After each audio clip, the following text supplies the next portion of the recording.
psicologia da religião, tá bem? Vamos começar uma matéria muito importante, também pode ser considerada psicologia pastoral. O que acontece? Nós vamos trabalhar aqui com os irmãos nessas semanas as 3 escolas de psicologia mais faladas ou mais seguidas, bem, as 3 escolas de psicologia. Quando a gente fala escola, é porque a psicologia ela é um campo do conhecimento humano tão amplo, tão gigantesco, tão vasto, que você não consegue ficar dentro de uma só área de pensamento. Você tem vários pensadores, porque a psicologia ela é muito dinâmica. A alma humana é muito dinâmica, o ser humano é dinâmico. E a psicologia ela não consegue colocar um rótulo em todo mundo, mas ela precisa ter mais ou menos um norte, aonde é que a gente vai seguir. E o nosso programa é trabalhar com 3 escolas de psicologia. Primeiro a gente vai entender o conceito, o que é psicologia em termos atualizados. A psicologia ela é um ramo do conhecimento humano que se dedica a estudar a pessoa enquanto alma, psique, alma, logia, tratado. Não é que a psicologia natural, ela acredita que tem uma alma morando dentro de um corpo. Não é isso. Ela trata a alma como sendo a consciência. Você é uma consciência. Por que é utilizado psique, alma, nesse sentido? Porque é um termo clássico. Isso aí já vem desde a antiguidade. São os gregos que começaram com a história de acreditar que nós temos uma alma morando dentro do nosso corpo. Os gregos entendiam que a alma ela foi aprisionada no corpo porque ela entrou em queda, ela entrou em pecado, seria isso. De acordo com os gregos, havia só uma única alma e essa alma ela quis experimentar como que era o mundo de baixo. E na hora que ela entrou no mundo, ela se arrebentou toda, ela se esfragmentou, ela pecou, a alma, de acordo com os gregos, não é de acordo com a Bíblia, tá? E pois bem, cada ser humano então é uma alma morando dentro de um corpo e o corpo é a prisão da alma. Daí que vem o conceito de alma como uma entidade separada do corpo. Quando você vem para a psicologia, eles não acreditam dessa maneira, que você é uma alma morando no corpo, mas sim que a tua consciência ela está no seu corpo, faz parte do seu ser, a sua consciência, e que você é uma consciência. Tudo o que você projeta para fora de você é uma projeção da sua psique, da sua consciência, do seu jeito de ser. Bom, a gente está aqui na igreja, convivemos com centenas de pessoas, centenas, e a gente tem um padrão crente de ser, padrão eclesiástico. E seria muito bom que todas as pessoas tivessem um comportamento linear. O que é comportamento linear? Em cima da linha. A gente não está pedindo para todo mundo ser um robô, mas é mais ou menos um comportamento parecido, linear, nada escandaloso, nada fora daquilo que a gente está acostumado a lidar. Só que o nosso tempo já não permite a gente ter esse comportamento linear assim. Cada alma vai se expressar de uma maneira diferente. Aí vocês que estão na liderança, vocês que estão no pastorado, vão lidar com uma magra de pessoas que são heterogêneas, ou seja, muito diferentes umas das outras. Você tenta padronizar essas pessoas dentro de uma linha de pensamento, de doutrina, de comportamento, mas sempre tem aqueles comportamentos fora da curva, aquele negócio assim, extravagante. E como que você age? Bom, geralmente a gente age religiosamente, ou expulsa o demônio, faz uma oração para Deus nos dar o poder e repreender essa entidade maligna, faz uma campanha, ou então excomunga logo de vez da igreja. Um comportamento previsível, porque aqui é uma religião, que é um centro religioso. A gente não sabe que essa pessoa que está tendo um comportamento fora da curva, pode ser que ela esteja fora da curva, não é só aqui na igreja, mas fora da curva na vida inteira. Tudo na vida dela está fora da curva. E essa pessoa ela veio procurar o auxílio da religião, o apoio da religião, a ajuda da religião. Ela poderia ter procurado um psicólogo, só que ele é um profissional da saúde que cobra para isso daí. Portanto, já que nós espiritualizamos tudo e entendemos que o mundo ele é animado por espírito, que tem um Deus Todo-Poderoso que ouve as orações, a pessoa vem para a igreja, nós a recebemos aqui e, a princípio, ela é até bem-vinda. Mas como ela já é uma pessoa fora da curva, ela não é linear, ela não é ali no prumo, não vai demorar muito, ela vai ter aquele comportamento esquisito, estranho, diferente. E aí nós da igreja não estamos acostumados a lidar com esse fenômeno como sendo uma coisa psicológica. A gente trata isso como sendo espiritual. Vamos orar, vamos fazer uma campanha, vamos expulsar o demônio, vamos na casa da pessoa. Bom, e isso não resolve, às vezes, ou muitas vezes não resolve. Se o problema for psicológico, ou de personalidade, ou de transtorno, ou neurológico, não vai resolver você orar. Aí é onde as pessoas colocam a religião em xeque. Procurei a igreja e não me adiantou nada. Ao invés de melhorar o meu problema, ainda piorou, porque agora eu já não gosto mais de crente. Cheguei lá e fui maltratado.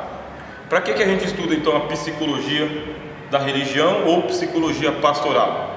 É justamente para a gente ganhar esse simancol na nossa cabeça, de que nem tudo é espiritual e nem tudo se resolve com a prática religiosa.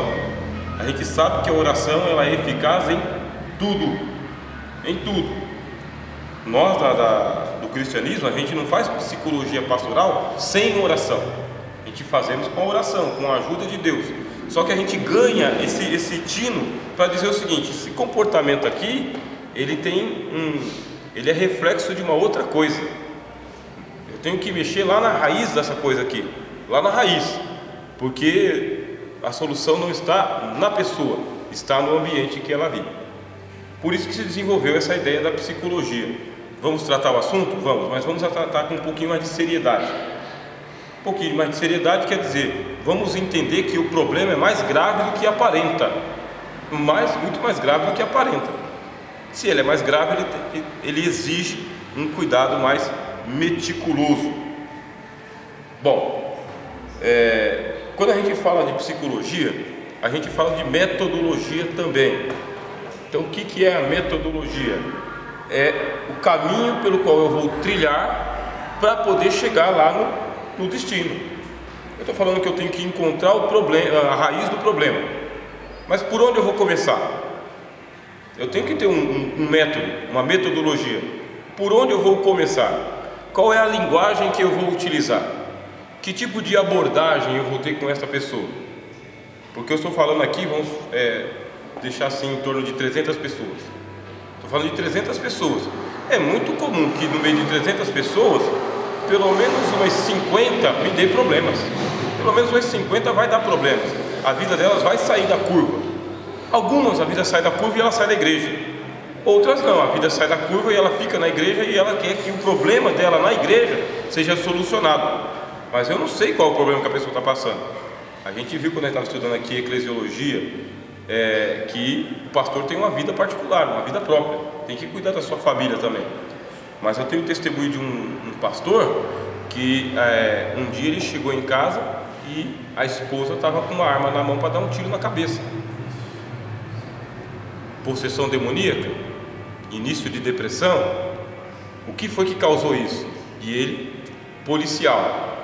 Quer dizer, você precisa da ajuda dos céus e encaminhar a pessoa para um tratamento psicológico e transformar a tua casa numa clínica de psicologia, porque senão, uma hora dessa tem que enterrar a pessoa. E o espantoso é que nós temos um alto índice de suicídio no mundo religioso e no mundo evangélico, tá bem?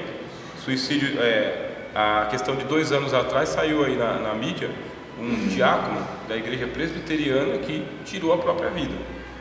E está sendo constante, tá? A gente que vive um pouquinho ali mais próximo, a gente ouve casos assim de suicídio de mãe, de filho, aparente acidente, mas não é acidente, a pessoa se suicidou mesmo. E por quê? De uma forma ou de outra, a gente acabou de sair de sociologia da religião, né? Então vocês lembram que o ambiente religioso ele pode ser bastante artificial, porque ele vai propor um produto e nem sempre tem esse produto para entregar na prateleira. A pessoa vem pensando que é uma coisa, passa uma temporada aqui, não é aquilo que ela pensou, aí ela fala, nem Deus quer me ajudar. É onde a pessoa sai da curva. E a gente pergunta, por que a pessoa está tendo esse tipo de comportamento? Qual é o método que eu tenho que utilizar para poder ajudar essa pessoa? Porque senão ela sai e vai para a Cracolândia. Você pega um caso assim, vamos supor, adultério na igreja. Nossa, adultério, que coisa feia, né? Onde já se viu isso? Os crentes tudo caindo em adultério, o que é que está acontecendo? Como que temos que tratar? O que diz o nosso manual aqui? Bom, a gente tem aquelas soluções mais simplistas, né? Exclui a pessoa do rol de membros da igreja, perdeu a comunhão e quando você encontrar, você não saúde essa pessoa com a paz do Senhor, porque foi um sem vergonha que caiu em adultério. Tratamento simplista que a igreja pratica com muita facilidade. Muita facilidade. Não foi assim que Jesus tratou. Jesus ele usou de uma psicologia para com a mulher que caiu em adultério e para com o pessoal que estava acusando ela, que dificilmente a gente consegue utilizar aquela psicologia, porque ele restaurou aquela mulher a um tal grau que, lógico, ele usou o poder de Deus. Qual o poder de Deus ele usou? Você não vê nenhum milagre, nenhum estalar de dedo, nem nada. O poder de Deus que ele utilizou é tocar na consciência daquele pessoal e depois dar uma palavra de cura para a mulher, uma palavra de redenção para ela. Agora, como que nós tratamos com os casos de adultério? A gente tem aí, eu lembro do caso do pastor Carlos Apolinário. Ele pegou e ele contou que participou de um aconselhamento certa vez, em que o irmão veio confessar um caso de adultério para o pastor. Isso aí lá nos anos 80. Só que era um caso de adultério que já fazia mais de 10 anos. Tinha acontecido há mais de 10 anos. E o irmão resolveu não contar para a esposa. Abandonou a amante e ficou na moita, ficou na dele.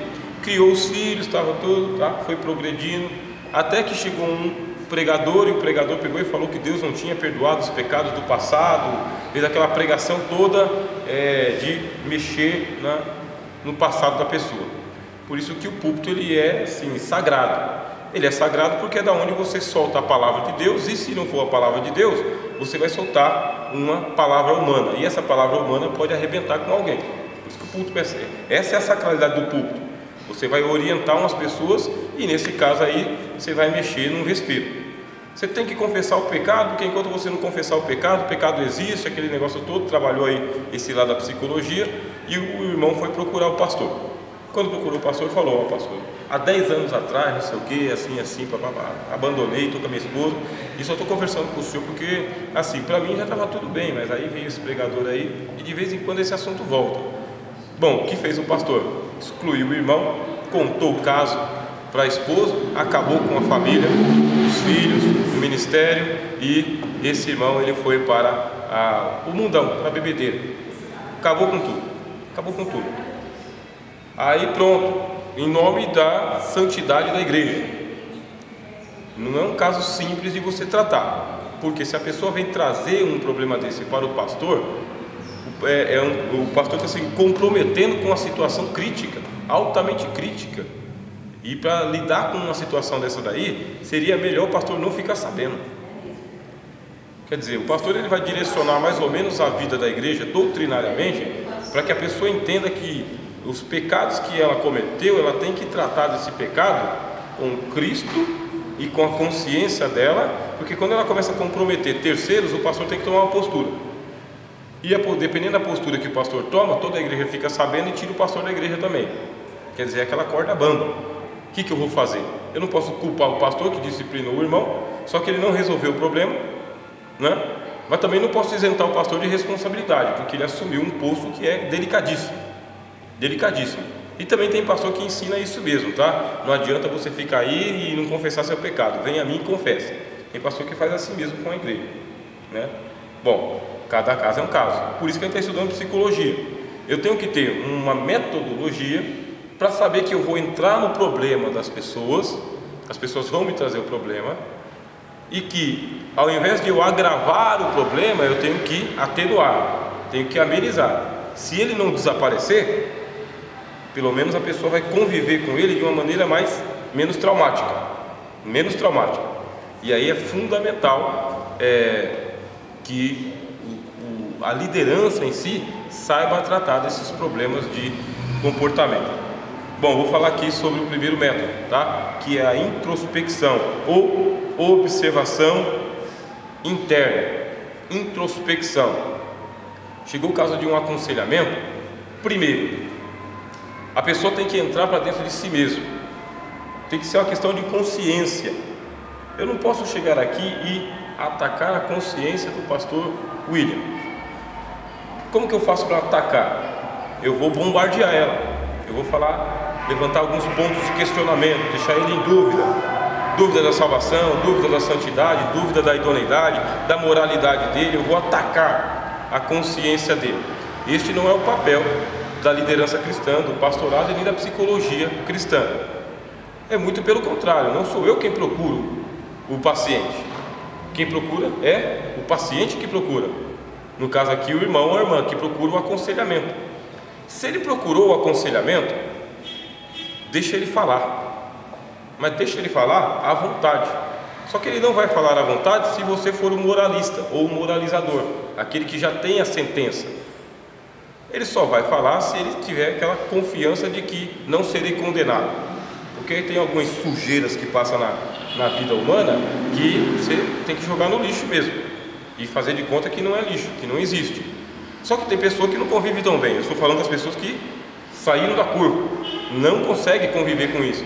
Quero conversar com alguém, com o meu pastor, com a minha líder do círculo de oração, com a minha conselheira de jovens. Eu quero conversar com alguém. Bom, se ela quer conversar, deixa ela falar, mas deixa ela falar livremente, sem podar o que ela está falando, sem colocar a sua opinião, sem interromper a fala dela com conceitos de moralidade, certo e errado, certo e errado. A pessoa só precisa falar, porque muitas vezes a pessoa só precisa falar, é só falar, nada mais do que isso. Bom, quer dizer que você deu espaço para a introspecção ou a observação interna. Quer um exemplo? Dia de Santa Ceia. Dia de Santa Ceia é o dia da introspecção. O pastor vai trazer um sermão, e aquele sermão, ele é um sermão que ele vai levar as pessoas para examinarem-se a si mesmas. Vai examinar a si mesmo. Mas dependendo do tom em que você transmite o sermão, você não dá oportunidade para a pessoa examinar a si mesma, porque você já traz a palavra de julgamento, ou de condenação para ela, ou de absolvição.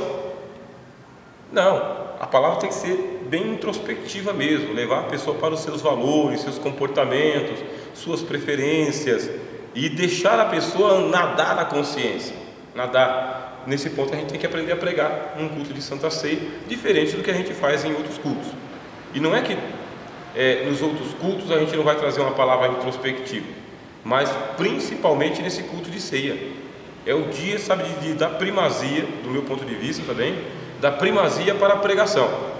Aquela primazia, sim, a pregação hoje, culto de Santa Ceia, está começando às 7 horas e vai terminar às 9h30, 10 horas, não sei, por causa dos departamentos, mas no mínimo 1 hora de uma boa mensagem, colocando a pessoa diante de Cristo, porque a função da pregação sempre é essa, é colocar a pessoa diante de Cristo. Ela se resolve com Cristo. Agora, se você dá aquela pregação normativa, faça isso, não faça aquilo, faça isso, não faça aquilo, você poda ela da introspecção. É onde a pessoa sai da curva, é onde a pessoa não chegou lá. No caso que eu estou falando aqui para vocês, é justamente da pessoa que fala além do culto, tá bem? Além da pregação. É aquela que sentiu confiança em você para te procurar extra culto. Ela vai confiar em você. E agora, qual é o teu preparo para ouvir as sujidades daquela pessoa? Qual que é a tua dinâmica? Como você está para olhar para essa pessoa depois que ela confessar um pecado? Depois, acho que está todo mundo no grupo, né? Já coloquei todo mundo no grupo. Tem alguém aqui que não está? Coloquei todo mundo, né? Depois eu vou mandar um vídeo para vocês de um poema que eu gosto muito, tá? Que é o poema em linha reta, do Fernando Pessoa, tá bem? Por que eu gosto desse poema? Porque ele fala que ele quer fazer uma confissão de um pecado. Mas ele quer fazer uma confissão do pecado não é porque ele está arrependido, é porque ele quer chegar num ponto que ele fala o seguinte: eu sou muito humano, por isso que eu erro demais. Só que eu não consigo falar da minha humanidade para ninguém, porque está todo mundo me policiando. Então as pessoas exigem que eu esteja num padrão de comportamento tão alto que eu acho que elas não estão, só que elas me julgam. Depois eu vou mandar para vocês lá o link, tá bem? Poema em linha reta. Ele foi bem interpretado pelo Osmar Prado. Aí vocês analisem depois, do ponto de vista de vocês. Bom, vou fazer uma pausa aqui.